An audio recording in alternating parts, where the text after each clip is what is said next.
Analysis Rushikonda Andhra Pradesh రాష్ట్రంలో అత్యంత విలువైన ప్యాలెస్. ఎవరి కోసం, ఎందుకు కట్టారు, అసలు రుషికొండనే ఎంచుకోవడానికి కారణాలేంటి? ఇందులో చాలా మతలబులు ఉన్నాయి. ఎందుకంటే రుషికొండ అన్నది విశాఖపట్నానికే కాకుండా ఆంధ్రప్రదేశ్ రాష్ట్రానికే ఒక ప్రత్యేకమైన స్థానం ఉన్న పర్యాటక ప్రాంతం. అంతేకాకుండా గతంలో అక్కడ ఋషులు నివసించేవారు. అందుకనే చరిత్రలో అది ఋషికొండగా నామకరణం చేసుకుంది. చాలా అంశాలు అక్కడ, చాలా పవిత్రత ఉంది, చాలా ముఖ్యమైన ప్రదేశం. సముద్ర తీర ప్రాంతానికి ఆనుకున్న ఆ ప్రాంతంలో విశాఖ మహానగరానికి కాపాడడానికి కూడా ఆ కొండ ఎంతో ప్రత్యేక స్థానాన్ని సంపాదించుకుంది అన్నది చాలామంది మాట్లాడే పరిస్థితి. గతం కూడా అదే చెబుతుంది. ఎందుకంటే సముద్ర అలల నుంచి వచ్చే ఆటుపోట్లు అవనియండి, విపత్తులు అవనియండి, దాని నుంచి నగరాన్ని కాపాడడానికి ఆ సాగర నగరు, విశాలాక్షి నగరు ఇలాంటి ప్రాంతాలన్నింటినీ కూడా భీమిలి విశాఖ మహానగరానికి మధ్యస్థుగా ఉన్న ప్రాంతం. అది చాలా ముఖ్యమైన ప్రాంతం. ఆ కొండ వల్ల ఎన్నో విపత్తులను తగ్గించవచ్చు. అక్కడ ఒక పవిత్రత ఉంది. ఎన్నో తెలియని అద్భుతాలు ఋషికొండలో ఉన్నాయి. సో కొంతమంది ఆధ్యాత్మిక గురువులు ఎవరైతే ఉన్నారో వాళ్ళు కూడా జగన్మోహన్ రెడ్డి గారు ఇక్కడ నివాసం ఉంటే ఆయనకి మంచి జరుగుతుంది, అధికారం నిలబడుతుంది, లేకపోతే ఇంకా ఏవో అద్భుతాలన్నీ కూడా ఆయనకి వస్తాయి, లేకపోతే ఆయన్ని భరిస్తాయి అన్నది ఆయనకి చెప్పినట్లుగా. అందుకనే విశాఖ నగర ప్రాంతంలో ఎన్నో కొండలు ఉండగా, ఎన్నో నివాసయోగ్యమైన స్థలాలు ఉండగా ఋషికొండనే ఎంచుకోవడానికి ఎంతో మర్మం ఉంది. చాలా చాలా కారణాలు ఉన్నాయి. ఆ కారణాలు ఏవైనా ఆశ్చర్యపోనవసరం లేదు. అందుకే ఋషికొండలో తవ్వే కొలది కూడా ఎన్నో సంచలన నిజాలు ఒక్కొక్కటి వెలుగులోకి వస్తున్నాయి. అక్కడ ఒక్క భవనాలనే మనం చూడనవసరం లేదు, ఇన్సైడ్ చాలా జరిగినాయి. అక్కడ ఋషికొండ ప్రాంతాన్ని ఒక ప్యాలెస్ చేయడానికి నిర్ణయించుకున్న దగ్గర నుంచి, ఋషికొండని తవ్విన దగ్గర నుంచి చాలా వెలుగులోకి వచ్చినాయి. అవి ఏవి కూడా బయటికి రాలేదు. అవి ఏమై ఉంటాయి? చాలామంది చాలా రకాలుగా చెప్తున్నారు. అక్కడేవో పురాతన కాలమైన ఇంపార్టెంట్వి, చాలా విలువైన వస్తువులు కూడా దొరుకుండొచ్చు అని కొంతమంది అంటారు. లేకపోతే ఒక డంప్ ఆ ఋషికొండ ప్రాంతంలో ఎప్పుడో బ్రిటిష్ నాటి కాలం నుంచి ఉందని కొంతమంది అంటారు. మాణిక్యాలు ఉండొచ్చు అని చెప్పి కొంతమంది అంటారు. ఏమీ లేకుండా ఋషికొండ మీద ఎందుకు ఫోకస్ పెట్టారు?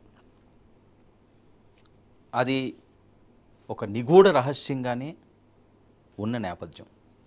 అయితే ఇప్పుడు ఋషికొండ లేదు, కొండ ఉంది, కానీ అక్కడ ఉన్నది ప్యాలెస్. కొండ కరిగిపోయింది, కొండ తరిగిపోయింది. కానీ అందులో ఉన్న ఆ అద్భుతాలు, ఆ నిగూఢమైన రహస్యాలు ఏమైనాయి? ఎవ్వరికీ అంతు చిక్కనటువంటి ఏదో ఒక అంశం అందులో ముడిపడి ఉంది అన్నది ప్రధానంగా రోజు రోజుకి బయటికి వస్తున్న అంశాలు. అసలు ఆ ప్యాలెస్ను చూస్తేనే చాలా ఆశ్చర్యకరంగా ఉంటుంది. అసలు ఊహించలేము ఇలాంటి ప్యాలెస్ ఆంధ్రప్రదేశ్ నగరంలో ఉందా అన్నది. అదొక గొప్ప పర్యాటక కేంద్రం కింద చూపించిన ఆశ్చర్యపోనవసరం లేదు. ఎందుకంటే బాత్రూమ్లు ఇన్ని లక్షలని చెప్తారు, ఆ కన్స్ట్రక్షన్ ఇన్ని లక్షలతో అంటే ఒక అద్భుతమైన మహా ప్యాలెస్ అన్నమాట. ఇంకా దానికి మనం విలువ కట్టలేము. అలాంటి అద్భుతాన్ని అక్కడ రూపొందించడానికి గల కారణాలు, వైఎస్ఆర్సీపీ కారణాలు వేరు. రాష్ట్రపతి గారు వస్తారు, లేదా పెద్ద పెద్ద డెలిగేట్స్ వస్తారు వివిధ దేశాల నుంచి. వాళ్ళకి ఒక మంచి హాస్పిటాలిటీ ఇవ్వాలంటే ఇలాంటివి ఉండాలి కదా అని చెప్పి వాళ్ళు మాట్లాడే పరిస్థితి. వాళ్ళు ఉండడానికి, ఏమైనా మీటింగ్ నిర్వహించుకోవడానికి అని. కానీ ఆంధ్రప్రదేశ్ ఆర్థిక పరిస్థితి చూస్తే ఇలాంటి ప్యాలెస్ అవసరం లేదు, అంత సీక్రెట్గా దాన్ని తయారు చేయాల్సిన అవసరం లేదు. ఇది కదా సర్వత్రా అందరూ భావించే అంశం. కానీ అక్కడ తరలిపోయిన సంపద అవనియండి, లేకపోతే విలువైన సమాచారాలు అవనివ్వండి, గత చరిత్ర చిహ్నాలు అవనివ్వండి, అవేవి కూడా బయటికి రావట్లేదు. సో దాని మీద దృష్టి సారిస్తుంది ప్రస్తుత ప్రభుత్వం. అధికారంలోకి వచ్చిన తర్వాత చంద్రబాబు నాయుడు గారు అవండి, ఎందుకంటే పవన్ కళ్యాణ్ కూడా చాలా సీరియస్గా ఉన్నారు దాని మీద. పవన్ కళ్యాణ్ గారు కూడా ఆ ప్రాంతంలోకి వెళ్ళి పెద్ద ఎత్తున హడావిడి చేశారు. వాళ్ళకి అప్పుడు పర్మిషన్ ఇవ్వలేదు. అంత పర్మిషన్లు ఇవ్వకుండా సీక్రెట్గా ఆ నిర్మాణాలు చేయాల్సిన అవసరం ఏమొచ్చింది? ఇందులో కదా అసలైన మెలిక ఉంది. ఏదైనా నిర్మాణం చేయాలనుకుంటే బహిరంగంగానే చెప్పొచ్చు. అంత సీక్రెట్గా పరదాలు కప్పి అసలు లోపల ఏం జరుగుతుందో ఎవ్వరికీ తెలియకుండా అంత సీక్రెట్గా ఇంత అద్భుతమైన ప్యాలెస్ని నిర్మించడానికి చాలా అంశాలు ఉన్నాయి. నిర్మించినప్పుడు అందులో ఏం దొరికినాయి, ఏమి జరిగినాయి, ఇది చాలా కీలకంగా వస్తున్న వాయిస్. మరొక అంశం, సుమారు 500 కోట్లు, 500 అని ఒకరు అంటారు, 600 కోట్లు అని అంటారు. అంతేకాకుండా 9.88 ఎకరాల్లో అసలు ఒక నివాసయోగం కట్టుకోవాలంటే సామాన్యమైన వాళ్ళకి, లేకపోతే మధ్యతరగతి కుటుంబీకులకి, పేదవాళ్ళకైతే ఒక 50 గజాలు అంటున్నారు. ఆ మాత్రం ఈ మాత్రం కొద్దిగా స్తోమత ఉన్న వాళ్ళకైతే ఓ 100 గజాలు, లేకపోతే 150 గజాలు, ఇంకా కొద్దిగా ముందుకు వెళ్తే 200 గజాల్లోనే ఒక అద్భుతమైన నిర్మాణం చేయొచ్చు. అలాంటిది 9.88 ఎకరాల విస్తీర్ణం అంటే ఓ పెద్ద కాలనీ నిర్మించవచ్చు. చాలా ప్లేసులు ఉన్నాయి. ఇప్పుడు అందరికీ అంతు చిక్కని అంశం ఏంటంటే ఋషికొండ నుంచి ఏమి తరలిపోయి, ఆ భూగర్భాల్లో ఏమున్నాయి, ఇది అందరిలోని ప్రశ్న.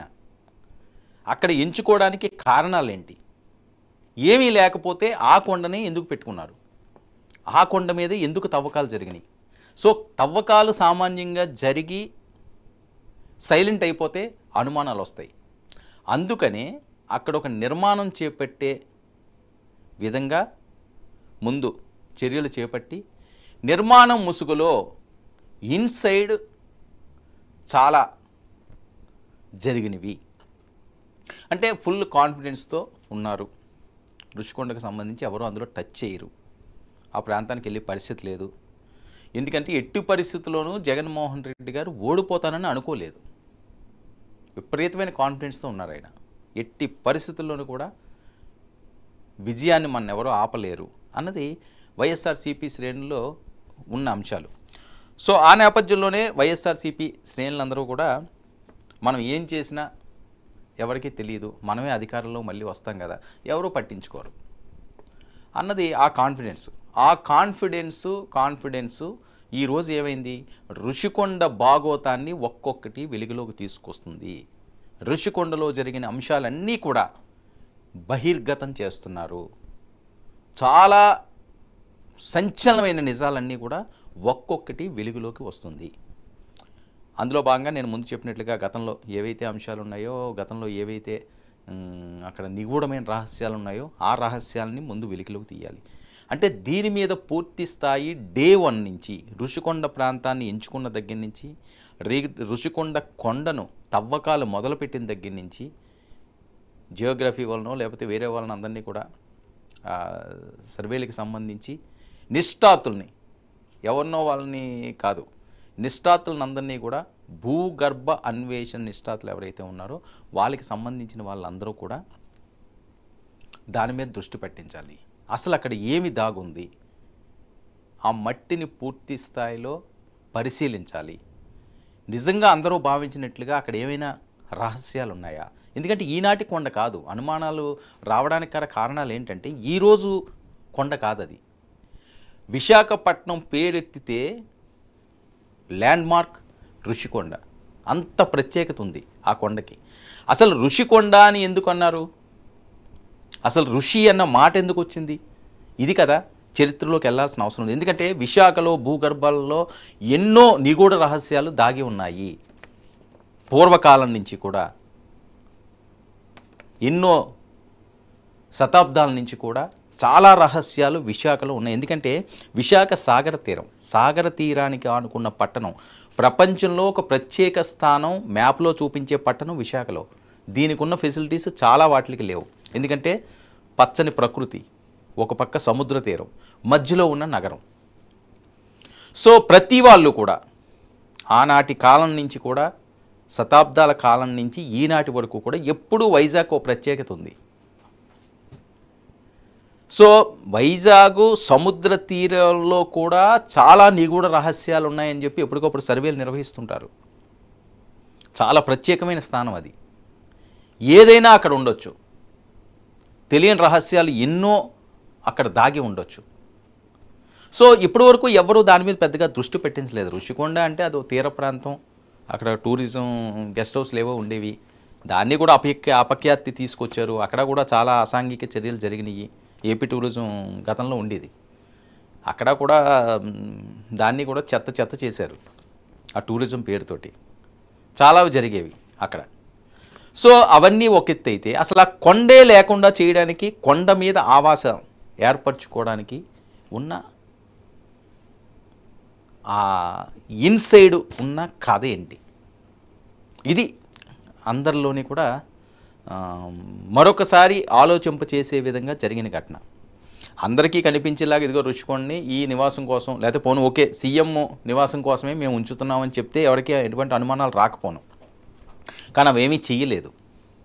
అందుకని ఈరోజు అనుమానాలు వస్తున్నాయి. నిజంగా మరొకసారి వైఎస్ఆర్సీపీ ప్రభుత్వం అయితే అసలు ఋషికొండను మర్చిపోదురు, ఆ చిత్రపటంలో నుంచే తీసిద్దురు ఆ పేరు అన్నది. అది ప్యాలెస్ అయిపోను, జగన్ ప్యాలెస్ అయిపోను దాని పేరు, ఋషికొండ కాస్త పోయి, లేకపోతే వేరే ఏదో అది ఆ బంగళానో ఈ బంగళానో ఏదో పెడుతురేమో. కానీ ఇప్పుడు ఆ పరిస్థితి లేదు, మొత్తం తారుమారైంది. జగన్మోహన్ రెడ్డి గారికి తలకిందులైంది. ఊహించని కలలో కూడా అనుకోని అపజయం ఆయన్ని వెంటాడింది. ఈరోజు అవన్నీ కూడా శాపాలుగా ఆయన చుట్టుముట్టే పరిస్థితి నెలకొంది. దీనికి సంబంధించి చాలా అంశాల్లో ఆయన ఇరుక్కున్నారు. ఏవన్నగా జగన్మోహన్ రెడ్డి గారిని చేర్చాలి అని చెప్పి కొన్ని కేసులు రెడీ చేస్తున్నారు. చాలా అంశాల్లో బుద్ధా వెంకన్న అవనియండి, లేకపోతే ఇంకొకరు అవనియండి, అంటే ఎవరి పని వాళ్ళు చేసుకుని వెళ్ళిపోతున్నారు. ఏ రకంగా ముందుకు సాగించాలి, ఏ రకంగా చేయాలి అన్న దాని మీద. సో వాటిలన్నింటినీ కూడా ఒక ఒత్తి అయితే ఏవన్ జగన్మోహన్ రెడ్డి గారు అన్నది బాగా ఎక్కువగా వినిపిస్తున్నది. మిగతా కేసుల అంశం ఎలా ఉన్నా సరే వాయన్నీ కూడా కోర్టు పరిధిలో ఉన్నాయి కాబట్టి, అవి హీరింగ్స్ అవుతున్నాయి కాబట్టి, అది డైలీ హీరింగ్స్ కూడా వస్తున్నాయి కాబట్టి అది ఆ కథ వేరు. కానీ ఇందులో కూడా కొన్ని వాటిల్లో ఆయన్ని దోషిగా తేల్చి ఏమన్నగా పెట్టి ఎలాంటి సెక్షన్లన్నా ఆయన మీద పెట్టడానికి వెనకాడకుండా ఉండే విధంగా సర్వం సిద్ధమవుతుంది. ఇలాంటి వాటిల్లో జగన్మోహన్ రెడ్డి గారిని దోషిని చేయడానికి సర్వం రెడీ అవుతున్నారు. దానికి సంబంధించి మరి లాగాలి, ఆయన గతంలో ఏమేమి చేశారో, ఎలాంటి అంశాలు గత ప్రభుత్వంలో ఉన్నాయన్న దాని మీద ప్రధానంగా దృష్టి సారించాలి. అందులో భాగంగానే చాలా అంశాలు ఒక్కొక్కటి వెలుగులోకి వస్తున్నది.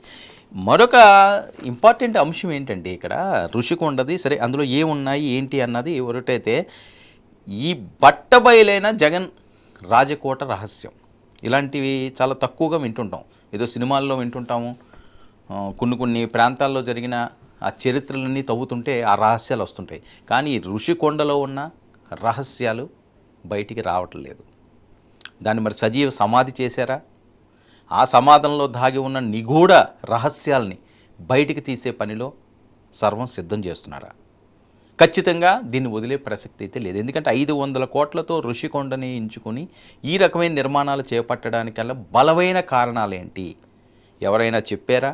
అక్కడ ఏమున్నాయన్నది ఎవరైనా, ఎందుకంటే మనం చాలా చూస్తుంటాం, అక్కడ తవ్వితే లంకి బిందులు వస్తాయి, ఇక్కడ తవ్వితే ఇవి వస్తాయి, ఈ చరిత్రలు ఇక్కడ ఉంటే చాలా పెద్ద డంప్ ఉంది, ఇలాంటివన్నీ కూడా మనం వింటుంటాం. సో విశాఖ పరిసర ప్రాంతాల్లో భీమిలు అవనియండి, ఋషికొండ ప్రాంతం అవనియండి, లేకపోతే విశాఖ భూగర్భంలో అవనియండి, సముద్ర తీరంలో అవనియండి, అపారమైన నిధులు ఉన్నాయి, అపారమైన ఖనిజాలు ఉన్నాయి. దాని మీద ఖచ్చితంగా దృష్టి సారించాలి. అంటే ఎవరు ఊహించినటువంటి ప్రపంచంలోనే అత్యంత ధనం అక్కడ దాగి ఉంది. ధనం మీన్స్ డబ్బులు కాదు, ఏదో రూపంలో అక్కడ చాలా విలువైన వస్తువులు అక్కడ గర్భంలో ఉన్నాయి. సో దాన్ని వెలికి తీయాలి అంటే అది కోట్ల రూపాయలతోటి కూడుకున్నది. అంత సాహసం ఎవరు చేయలేరు. తీరా అంతా చేసిన తర్వాత ఏమీ లేకపోతే అది మళ్ళీ ప్రభుత్వానికి అపవాదు పడుతుంది.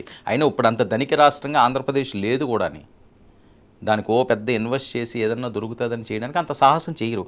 చేసిన దగ్గర నుంచి ఏదో ఒకటి విమర్శలు వస్తుంటాయి. సో అంతవరకు తెచ్చుకోరు కాబట్టి దీన్ని గోప్యంగానే ఉంచారు. కానీ జగన్మోహన్ రెడ్డి గారు ఒక అడుగు ముందుకు వేశారు.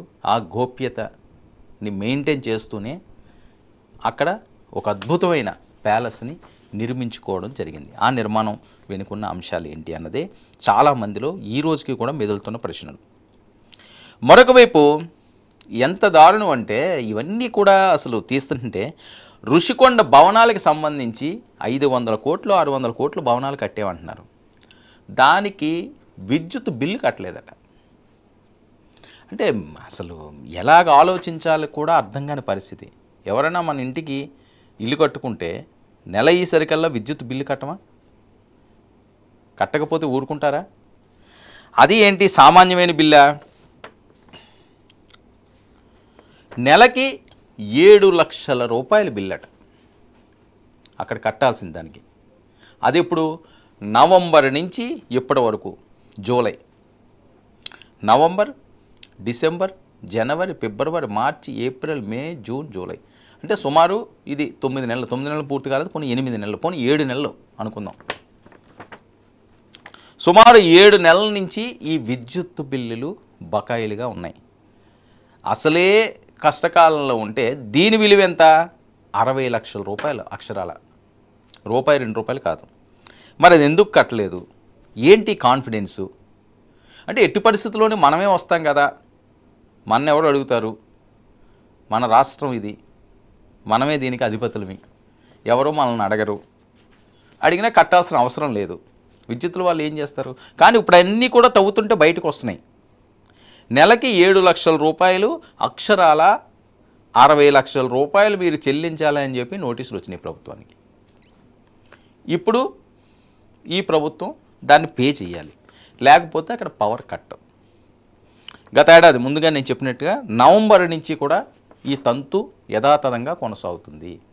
బయటికి చెప్పకుండా, కట్టకుండా పెండింగ్ విద్యుత్ బిల్లులు 500-600 కోట్ల రూపాయలు వెచ్చించి అక్కడ నిర్మాణం చేసిన వాళ్ళకి కరెంటు బిల్లు కట్టే డబ్బు లేదా? అంటే ఎవరికి నచ్చినట్లు వాళ్ళు ఇష్టారాజ్యంగా ఒక పద్ధతి లేకుండా చేసిన ప్రక్రియలు ఇవన్నీ కూడా. 15 రోజుల్లో బిల్లు చెల్లించాలి అని చెప్పి ప్రభుత్వానికి నోటీసులు వెళ్ళినాయి. అసలు ఎవరక్కడ కట్టారు బిల్డింగు? ఆ పవర్ ఏంటి? 7 లక్షల రూపాయలు ఏం యూజ్ చేశారు నెలకి? చేసినా చేయకపోయినా ఇక్కడ కట్టియాలి. ఎందుకంటే ఆ బిల్డింగ్లు మనం చూసాం కదా ఏ రకంగా ఉందో. మామూలు సౌదాలు అవి, ప్యాలెస్లను మించిన సౌదాలు. మహారాజులు ఎప్పుడో పాతకాలంలో ఉండి లేకపోతే సినిమా గ్రాఫిక్స్లో కల్పించే ప్యాలెస్లు ఏవైతే ఉన్నాయో ఆ ప్యాలెస్లు మించిన ప్యాలెస్ ఇది, మహా ప్యాలెస్. ఆ వ్యూ పాయింట్ ఒకసారి చూడండి, ఎలాంటి వ్యూ అది, ఎలాంటి ప్యాలెస్లు. మరి దానికి 7 లక్షల బిల్లు అవుతుంది అంటే అవుతుంది. కట్టాలా అంటే కట్టలేదు. ఎవరో కట్టుకుంటారు, మనం వస్తే కట్టనవసరం లేదు. ఇలాంటి పరిస్థితులు అంటే ఇవన్నీ కూడా జగన్మోహన్ రెడ్డి గారి మెడకి చుట్టుకుంటున్నాయి. ఆయన తెలిగి చేశారా లేకపోతే ఒక సీఎం స్థాయి వ్యక్తి అక్కడ ఏ విద్యుత్ బిల్లు ఉన్నదో దాన్ని కట్టమని అయితే చెప్పరు. మరి స్థానికంగా ఉన్న వాళ్ళు కూడా అసలు ఎవరి పేరుల మీద ఉన్నాయి, ఆ పర్మిషన్లు ఏంటి, దానికి ఉన్న ట్యాక్స్లు ఏంటి, పవర్ బిల్లులు ఏంటి, ఇలాంటివన్నీ కూడా మినిమం కదా. సో ఈరోజు అందరూ చూసి దాని మీద అసహించుకునే విధంగా తయారైంది ఇప్పుడు ఆ బిల్డింగ్. ఒక్కరన్నా సరే మంచిగా దాని గురించి మాట్లాడుతున్నారా? పోనీ విశాఖ వాసులు అయ్యో మనకు ఒక అద్భుతమైన భవనం వచ్చిందిరా, అద్భుతమైన ప్యాలెస్ మన దగ్గర కట్టారు అనుకున్నాం, మా డబ్బులతోటి కట్టారు అంటున్నారు. పేదల డబ్బులు, మధ్యతరగతి వాళ్ళ డబ్బులు, మా సొమ్ముతో విలాసాల కోసం మీరు కట్టుకున్నారని ఇవన్నీ కూడా ఆయనకి శాపాలుగా మారినాయి కదా ఈరోజు. సో ఇవన్నీ కూడా ఆయన మెడకు చుట్టుకుంటున్నాయి కదా. ఈ ఒక్కటే కాదు కదా, ఇంకా చాలా అంశాలన్నీ కూడా వెలికి తీసే పరిస్థితి ఉంటుంది. అంతేకాకుండా అందులో ఉన్న ఏవో పోనీ అంటున్నారు, నిధులు పోనీ అంటారో, లేకపోతే ఏమన్నా పెద్దవి ఏమన్నా డంపులు ఉన్నాయా అందులో, ఖజానాలు, అక్కడ ఏమన్నా పెద్ద ధన భాండాగారు ఉన్నదా, వజ్రాలు ఉన్నాయా, బంగారాలు ఉన్నాయా, ఎందుకు అక్కడే ఎంచుకున్నారు? అసలు ఋషికొండ మీదకి ఎందుకు వెళ్ళింది వాళ్ళ కన్ను? అంత ప్రాచుర్యం పొందిన ఒక అద్భుతమైన చరిత్రకి చిహ్నంగా ఉన్న ఆ ప్రాంతాన్ని బోడిగుండు చేసి ఈ రకంగా ఎందుకు చేయాల్సి వచ్చింది? ఇది ప్రధానంగా నలుగుతున్న అంశం. సో దీనికి సమాధానం అయితే వాళ్ళ సెంటిమెంట్ అది. ఋషికొండ అన్నది ప్రతి ఒక్కరూ విశాఖ వచ్చే పర్యాటకులు అవనియండి, విశాఖ వాసులు అవనియండి, సాయంత్రం అయితే సేద తీరే ప్రాంతం అది ఋషికొండ ప్రాంతం. దాన్ని ఒక కర్ఫ్యూ విధించినట్టు విధించి అక్కడికి ఎవరిని వెళ్ళనీయకుండా చేసి ఆ కొండ ప్రాంతంలోని వాళ్ళకి నచ్చినట్లుగా ఇష్టం వచ్చినట్లుగా దాన్ని పాడు చేసి ఆ నేచర్ని అంతటినీ కూడా బిల్డింగ్ కట్టేశారు, ఓ భవనం కట్టేశారు. ఆ కొండ మీద ఎలాంటి భవనం అది? అసలు దీనికి ఎవరు సమాధానం చెబుతారు అంటే ఒక్కొక్కరు ఒక్కో రకంగా చెప్పే పరిస్థితి. సో అందులో పోని సామాన్యమైనవి ఏమన్నా పెట్టారా? అవి కూడా కాదు. కోట్లాది రూపాయల ఫర్నిచరు, కోట్లాది రూపాయల ఫర్నిచరు దానికి దారిపోసారు. ఆ రోడ్లు చూడండి, ఆ గ్రీనరీ చూడండి, ఆ అవుట్లుక్ చూడండి, ఆ ఇన్లుక్ చూడండి. అసలు ఎక్కడోలా ఉన్నది, ఇదేదో వేరే దేశంలో ఎక్కడో మహారాజులు పెద్ద పెద్ద గొప్పవాళ్ళు లక్షల కోట్ల కోట్ల కోట్ల విలువైన ఉంటారు కదా, అంతంత ఆదాయాలు వచ్చిన వాళ్ళు, అంత గొప్ప సంపన్నులు, దేశంలోనే చాలా గొప్ప సంపన్నులు ఎవరైతే ఉంటారో అలాంటి సౌదాన్ని విశాఖపట్నంలో లోటు బడ్జెట్లో ఉన్న రాష్ట్రంలో, అప్పుల ఊబిలో కూరుకుపోతున్న రోజుకి కూరుకుపోతున్న రాష్ట్రంలో నింపిన అంశాలు. సో ఇదంతా ఒక వంతు అయితే, విద్యుత్ బిల్లులు అన్నది ఒక పరువు తక్కువ పని. ఈరోజు నోటీసులు వచ్చినాయి, అందరూ కూడా దీన్ని చేదరించుకునే పరిస్థితి. కనీసం కరెంటు బిల్లు కూడా కట్టకుండా 60 లక్షలు పెండింగ్ పెట్టుకున్నారా అని. చిన్న విషయం ఇది. అది కట్టిన దాంట్లో చూసుకుంటే అది అసలు నథింగ్, ఇది ఏమీ కాదు ఈ కరెంటు బిల్లుది. సో ఇది కూడా పెద్ద ఎత్తున రచ్చ కింద మారే పరిస్థితి. మరొక వైపు ఋషికొండ కట్టడానికి కారణాలు ఎన్నో ఉన్నాయని. ఒకటి జగన్మోహన్ రెడ్డి గారి నివాసమా? ఇప్పుడు కాదు అంటారు ఖచ్చితంగా. లేదు నిజంగానే ఇది ఎవరి కోసమో, అతిథుల కోసమో, గొప్ప వాళ్ళు వచ్చినప్పుడు వాళ్ళ నివాసానికి వాళ్ళు స్టే చేయడానికి అన్నప్పుడు అది బహిరంగంగానే చేయాలి. అది చేయలేదు.